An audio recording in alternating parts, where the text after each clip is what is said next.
Next on AM 1480 WLEA, the Newsmaker Show. Here's Brian O'Neill.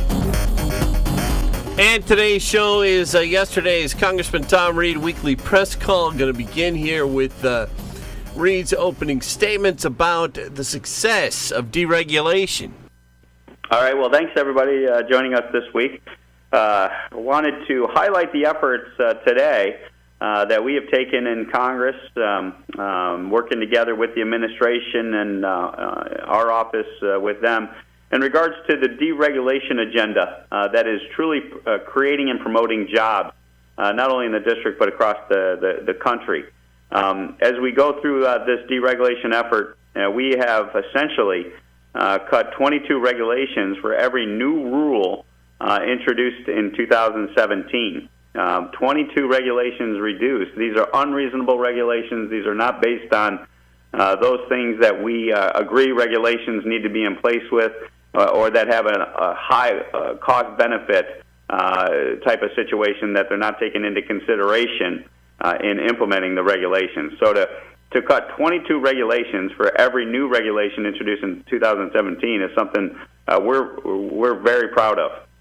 This is a savings of approximately $8.1 billion to our taxpayers as a result of this regulatory relief. We are expected that there be additional $10 billion of savings this year in regards to regulatory relief that we're seeing in the future.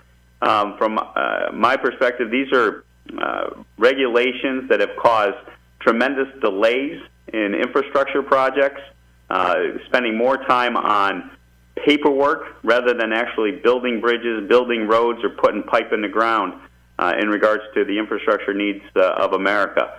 We have also focused in the area of our community banks and credit unions to make sure that these one-size-fits-all legislation out of Washington, D.C. That we're targeting the big banks, we're trickling down to our local community banks, to our local credit unions, and they were just hiring folks in order to process paperwork to prevent that money from going out the door to that mom-and-pop Main Street business that is going to ignite that entrepreneurial spirit, hire that next generation of workers in the area. And so I think it's important to recognize where we stand today on this deregulation effort. We have essentially reversed the status quo that the Obama administration, for example, had committed itself to, where they were adding a regulation that cost the economy $100 million or more once every 3 days, more than 600 in total during their administration. From my perspective, that type of over-regulation, that type of burdensome, unreasonable regulation is something we are proudly supportive of rolling back to get us into a more reasonable, balanced approach when it comes to the regulations coming out of Washington, D.C. We've also signed into law 15 Congressional Review Act mechanisms. These were areas of the prior administration, many of them enacted at the tail end of the administration in a rapid, probably not the best thought through process just in order to get the regulations on the books. And we did 15 of those actions that got signed in law to repeal those issues, things like dealing with the SEC the disclosure, the unemployment insurance drug testing rule, and things that really are designed to give relief to people and to allow them to not have to suffer from these unduly burdensome regulations out of D.C.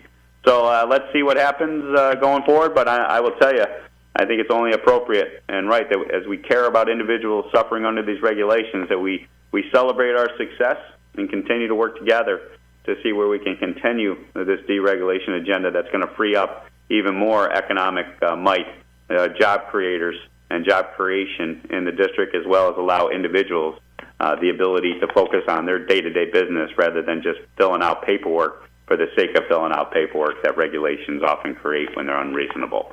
All right, why don't we open it up to questions? The first question came from WDOE Dunkirk, Fredonia, Dave Raleigh. Well, good morning, Tom. How are you? Doing well. How are you? Very good, very good. Wanted to go off topic a little bit.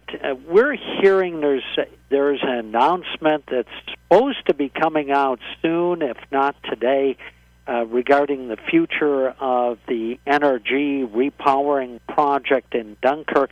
Not sure, have you heard anything about this or the situation concerning the plant?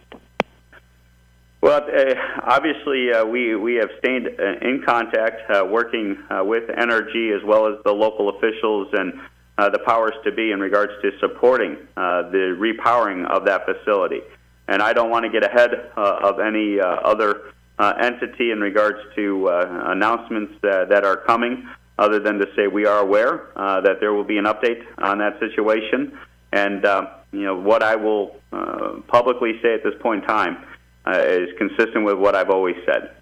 When you have an extreme agenda that is trying to take down any type of natural gas development in New York State, and the repowering of a facility with natural gas potentially jeopardizes or runs counter to that extreme agenda out of Albany, it's very difficult to see these projects through. So we will wait until the public statements are out there, but I can assure you we're not going to allow this extreme agenda to go unchecked, and then we're going to continue to work together to make sure that facility is in the best position as the repowering project represented in regards to putting a facility there that is clean, that continues to add to the tax base, and creates the jobs that are located there at the facility. So, we're going to remain supportive, and we'll wait as everyone else in regards to the public positions that are potentially out there in the near future. Okay, and just kind of a follow-up on the deregulation announcement earlier. Are these elimination of regulations from Congress or the President, or a combination? These are combinations. So this is us in Congress passing those Congressional Review Act measures that got signed into law by the administration. This is the President taking executive action within the agencies themselves to set a mindset that when we deal with regulations, we want to have a reasonableness standard. We want regulations that have a benefit that's reasonable in relationship to the cost, and that we're not putting out of business people and small businesses and folks just because the regulation wants to achieve one agenda that doesn't take into consideration the negative consequences that are associated with that regulation. Okay, Tom. Thank you. Thank you. Next up on the press call, Jason Sample, a reporter from WRFA Jamestown. Yes, good morning, Tom. Hey, good morning, Jason. Staying with the deregulation topic that you brought up at the start of this conference call, a lot of folks are saying that the regulations are there to help protect public safety, when you talk about the environment and things along those lines. What assurance can you give people who may be concerned that a lot of these rollbacks of the regulations that were put in place by past administrations may help out the economy, but at the risk of affecting public health?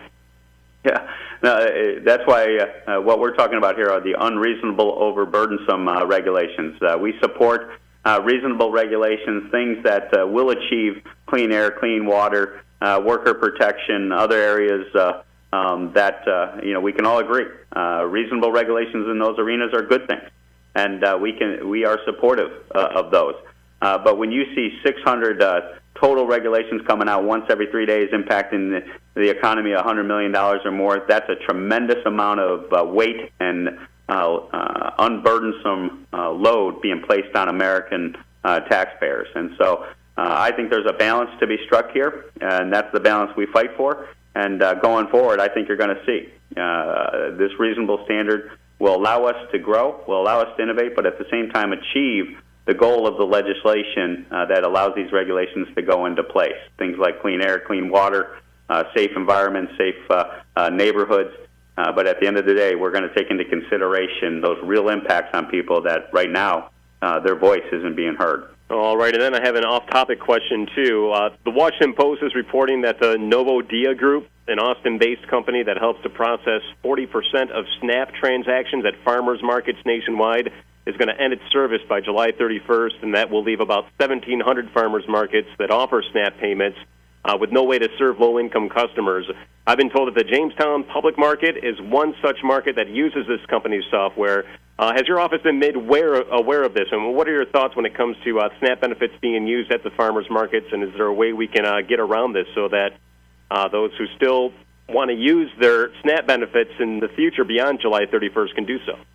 Well, I appreciate that, and I have not been made aware of that situation, so I appreciate that. That's why I so like doing these weekly calls and being out there in the community and hearing from the front line actually what's going on. So that's the first I've heard of it, Jason, so I appreciate that. And what we'll do is follow up to make sure that the farm markets and others have those processing capabilities to make sure that those SNAP benefits are being utilized and available to the people to access them at the farm markets across not only the district, but I would imagine this is something that is going to impact the entire nation as a whole when you lose a provider such as that magnitude. Just a quick follow-up then. What are your thoughts about SNAP benefits money being spent at the local farmers market, and does it conflict with the proposal to require SNAP recipients to follow the food box package proposal that we've heard about in recent months?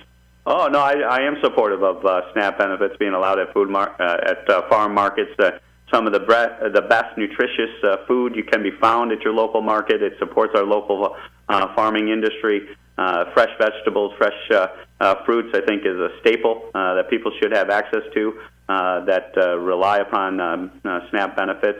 And when you look at the box, that's an alternative proposal. That's to provide not only a new source of benefits to people, but at the same time, we should give people the choice to access those farm markets in the way that they've utilized them under the existing SNAP program. Okay, very good. Thanks, Tom. Yep, thank you. Lucas Day. Lucas Day is with the Finger Lakes Daily News. He had a question about Reed's recent visit to Empire Access. Hi, Congressman. Good morning. How are you? I'm doing well, Lucas. How are you? Not too bad, thanks. I'm hoping maybe you can think back to a little more than about a week ago. I know that you made a stop at Empire Access in Prattsburg to talk about broadband accessibility. Can you just give me a little recap of how that went in meeting with Bob Wagner? Oh, I'll tell you, Empire Access was a great host. I so appreciate the invite and the opportunity to sit with Bob and his team. And, you know, that's a fifth generation. We had his son in the room who's interning this summer with them. So to me, that's a fifth generation local business that is truly reflective of the entrepreneurial spirit that has made us so strong in Western New York. Their expansion efforts, their vision for the future are truly inspiring. And when it comes to broadband rollout and continue to push into the rural areas, we're very supportive of it. That's why I so appreciate the efforts in the legislation to date that has made funding broadband in rural areas a priority. And we stood in support and voted for those additional resources. But there's more to come. As we look at the Farm Bill, and we're going to have to get the Farm Bill here taken care of by the end of the year, if not sooner, it's in September. There are opportunities to push broadband even further through our communities so that everyone has access to the Internet in a 21st century manner. So Empire Access is leading the charge. They're making the investments, and we're going to continue to make sure they're aware of the resources at the federal level that we have prioritized historically, as well as in the future, to continue this build-out to each and every home of the 23rd Congressional District. What are some of the obstacles that they're facing? I know their expansion throughout this region is something else, but are they facing obstacles, and what do they need from you? Yeah, no, there are definitely some obstacles. There's content issues that they have concerns about in order to deal with what they supply, what they have to pay in regards to having certain channel lineups and things like that. Just take that, for example, on their TV end and their online negotiations. But there's actual physical and capital issues that they face. You know, to build out this infrastructure takes a tremendous amount of resources. They do everything in-house, And so when you're talking about right-of-way acquisition, when you talk about the actual cost of putting pipe in the ground, that is something that they're wrestling with. And so we're going to continue to highlight things that are under tax reform that make their investments immediately pay off, so they have more access to their cash to put back into the ground rather than waiting 20, 30 years from the IRS to get their money back from the IRS. And so they're seeing some positive things under tax reform that will help them in that cash position. And then as we go forward, they obviously are a smaller utility, and obviously there's that conflict, but we're going to be a voice for them between them and the larger folks that often don't have that home town touch that fifth-generation operation like Empire Access has. My mother was lucky to work for them for close to 20 years, so certainly they're a great company to work for, no doubt. And I heard the story of the great-grandfather came out of the war as a signal officer, and that was his vision to start that business there in Prattsburg, and it's in very good hands, and it's going to go even further and bigger and brighter. Yeah, we're lucky to have him, so thank you. Amen. Thanks, Lucas. Terry Frank? Terry Frank is with Media One in Jamestown. Yes. Good morning, Tom. Hey, good morning, Terry. Just wanted to get your thoughts about the start of the NATO summit going on over in Brussels and what the president is trying to do there. Yeah, no, I appreciate the president bringing his disruptive style to the NATO meeting. He is advocating for America to be in a position to reaffirm the NATO relationship, but to send the message that it's about a fair share type of relationship with our NATO allies. I think there's no doubt in my mind that the president is committed to preserving the NATO relationship. It's just about updating how we allocate the cost of it, and then also looking at the mission of NATO. Not only is Russia still a threat, but there's other threats in the European Union that need to be discussed. How to deal with the refugee problem, how to deal with the destabilization of the Middle East that we often see occurring, that are impacting our NATO allies in a way that potentially could jeopardize the security of their region. So, this is a healthy conversation. This is a family conversation where disagreements are held just like that. Family disagreements that ultimately we all know will have to be resolved and will be resolved in the best interests of America as well as our strong allies in our NATO partners. I know he meets next week with Vladimir Putin of Russia. What would you like him to do during that meeting or that summit? Well, first and foremost, tell Russia that we don't appreciate the aggressiveness that we often see out of Russia and the historical adversarial relationship that they have demonstrated at times, be it with the meddling in the U.S. election, the issues of the Ukraine and other areas. But at the same time, I hope the president can initiate a dialogue that can be positive.